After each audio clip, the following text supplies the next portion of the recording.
Today, I'm going to share a comprehensive 10-day plan with you that will help you achieve an excellent credit score. Having excellent credit can make a huge difference when it comes to getting the best interest rates, which can save you a significant amount of money in the long run. So let's dive into this 10-day plan to help you get your credit score in shape.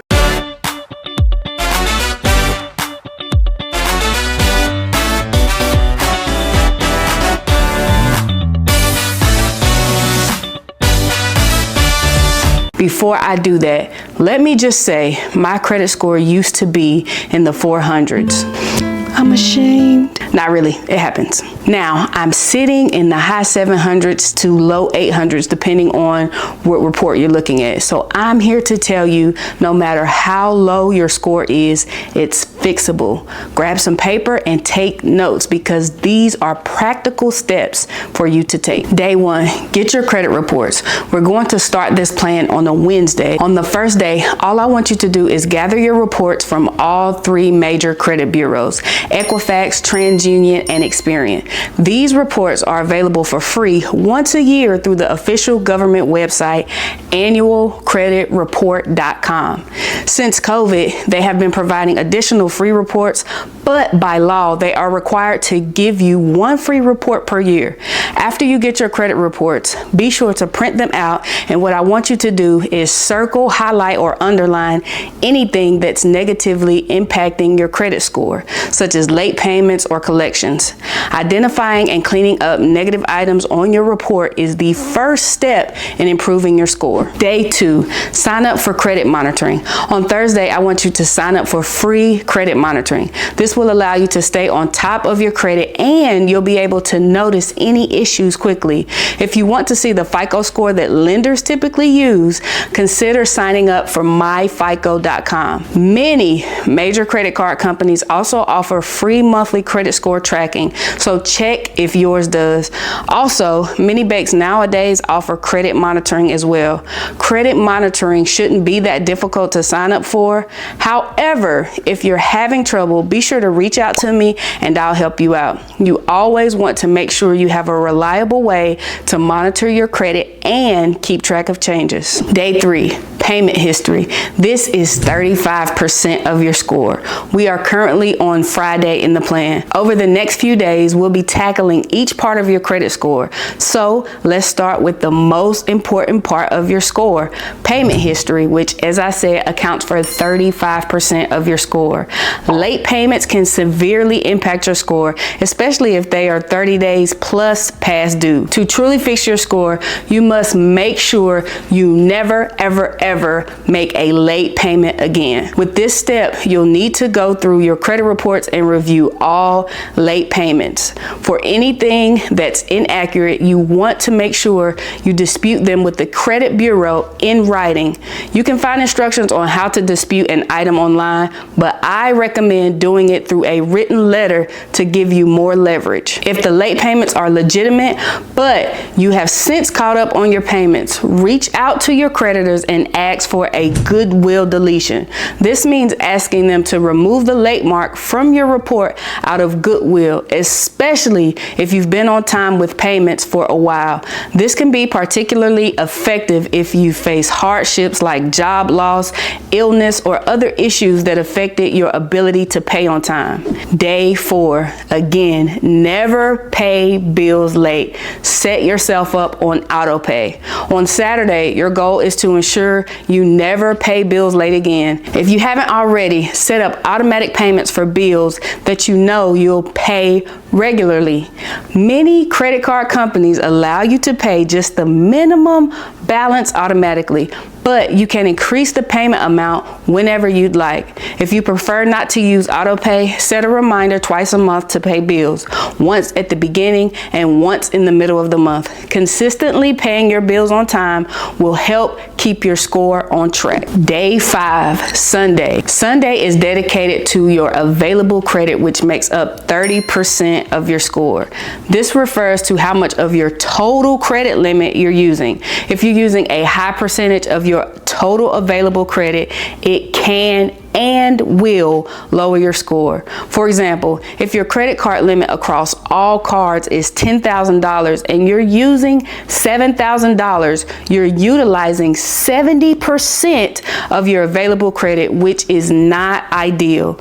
This is showing creditors that you use most of your credit, which is not what you want to do. You always want your total credit usage to be below 30%. If you keep your credit usage below 30%, you will see a significant increase in your credit score. So if your total amount of credit is $10,000, you'll only want to be using $3,000 max at any given time to keep that usage below 30%. Remember, this is about your total amount of credit, not just the amount on one card. If your cards are maxed out or close to being maxed out, work on getting the utilization down to 75% first, and then try 50%, and then aim for 30%. How do you eat an elephant? One bite at a time. Day 6. Now this is an optional strategy, but it does work for a lot of people. Increase your credit limit. Now that you have a sense of how much credit you're using, Monday is all about increasing your credit limit.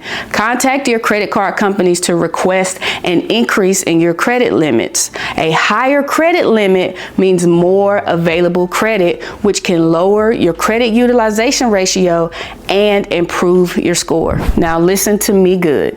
The key is you cannot use this extra credit. Just let it sit there to help you reduce the percentage of credit you're using.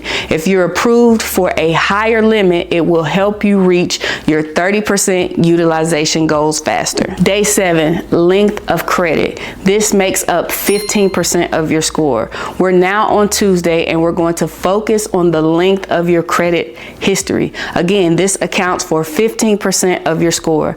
The longer your credit history, the better it looks to lenders. If you're new to credit or don't have a long history, one way to boost this is by becoming an authorized user on someone else's credit account. This could be a parent, spouse, or close friend with a long positive credit history. This strategy works because the credit history associated with the card will appear on your report, improving your average credit age. Just be sure that the person you're asking to add you has a good credit history and pays their bills on time.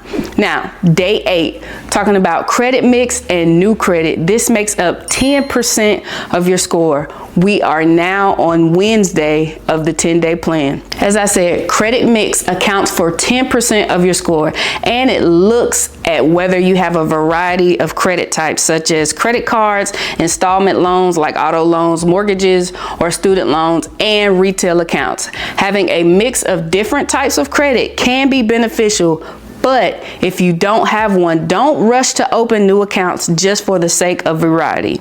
New credit inquiries, hard inquiries, can drop your score slightly, so avoid applying for multiple new credit cards or loans all at once. Review your overall credit situation and ask yourself, do I need to open a new account, or do I have a healthy mix of credit already? If your credit mix is good, just maintain it and focus on keeping your accounts in good standing. We're now on day 9. It's Thursday of the plan. We'll do a review of everything you've worked on over the last week. Assess what progress you've made, any areas where you could still improve, and what steps should you take moving forward. Additionally, use this time to set long-term goals. Do you want to qualify for a home loan, car loan, or new credit cards with even better rewards? Continue monitoring your score. Paying bills on time and maintaining low credit utilization is going to help you. Keep practicing these habits and you will continue to see progress. We are on the last day of the plan, day 10. This is the final cleanup and optimizing your score. Friday is the final day, and it's about making sure you've tied up any loose ends. This is the day to look at your credit report one last time and make sure all disputes are in progress or have been resolved. Ensure that you've corrected any errors errors or inaccuracies, and double check that your credit utilization is where it should be, or that it's at least headed in the right direction. If there's any lingering negative item, such as a small collection or late payment that hasn't been removed, consider reaching out again to your creditor or the credit bureau. This is also the day to optimize your credit habits moving forward. Create a plan for regularly checking your credit and maintaining a healthy balance. Set goals to improve your score further if you have a specific target you want to hit. If you're near a perfect score, consider what you can do to keep it up in the long term. By the end of these 10 days, you'll have taken significant steps toward improving your credit score. Keep in mind that credit improvement takes time, but by staying consistent with your efforts, you'll see long-lasting results. What did I say? How do you eat an elephant? One bite at a time. Now, if you found this video helpful, be sure to hit that like button, subscribe to the channel, and share this with anyone you know who's looking to buy a home soon. And as always, if you've got any questions or need help with your home buying journey or home selling journey, feel free to reach out to me. I'm here to help. As always, I'll catch you in the next video. Peace.